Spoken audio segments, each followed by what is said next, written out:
This is the Rising Stars report, the top $250 share gainers.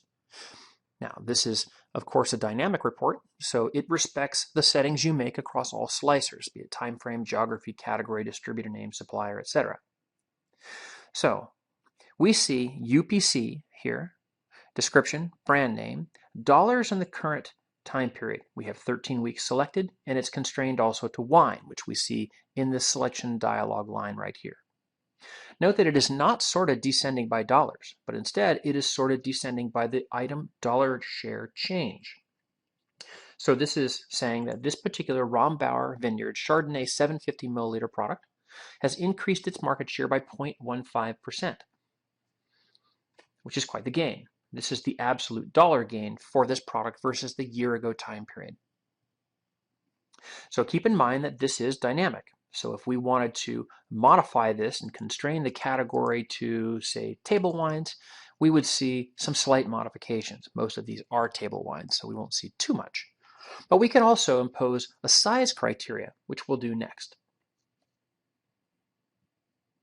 So as the query is being refreshed, we can start to look around some of the other columns available in this report.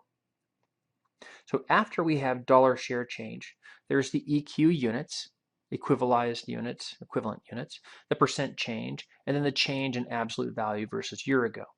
We also see the retail year ago.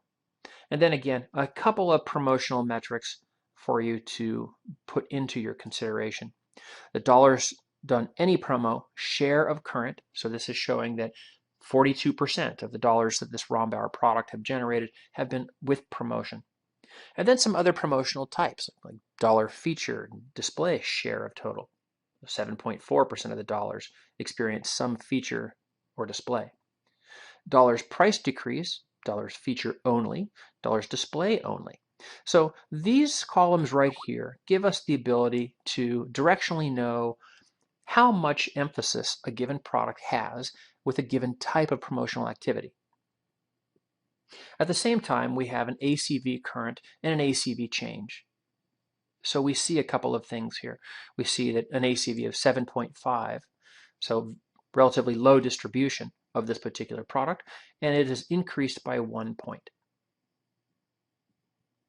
So let's go back over to the far left here and look at how some of these numbers shifted. So as soon as we constrain to table wine, we see the Rombauer still occupies the top position, but it's 0.17% share change because we've redefined what we're calculating the share against. We're now against table wines.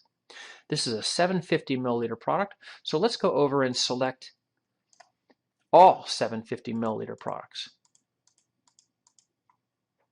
by clicking on the size slicer.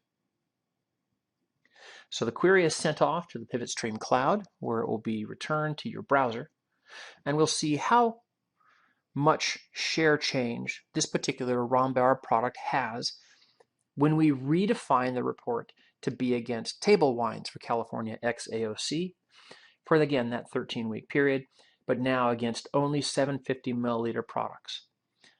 And of course, that is the majority of wine products. So now we see its share gain is a full 0.2 versus year ago.